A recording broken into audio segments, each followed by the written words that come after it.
Сокаците, кулите, мостовите и особено подземните ходници во Кратово ме оставија без див. Духот на минатите времиња со саксонските рудари, со ковачниците за монети, со стотици за наечиски дуќани го возбудија моето срце и горда сум на оваа убавина.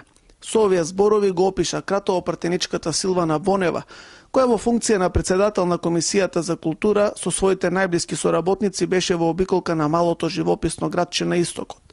Токму денешното гласање во Собраниската комисија на предлог законот за прогласување на старото градско јадро за културно наследство од особено значење беше поводот за посета на Кратово. Посебноста на архитектурата, на градбите, на културното живење, на традицијата, на духот на градот, треба да го почувствуваат сите граѓани, не само на земјава, туку и пошироко.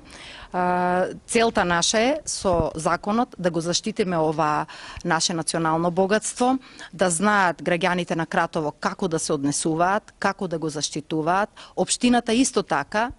Ние сме македонци, меѓутоа денес тоа што го видовме овде, и тоа е само мал дел од сето она што е забележано во Кратово како културно-историско богатство, е нешто на што треба се гордее Македонија и што треба да го знае цел свет.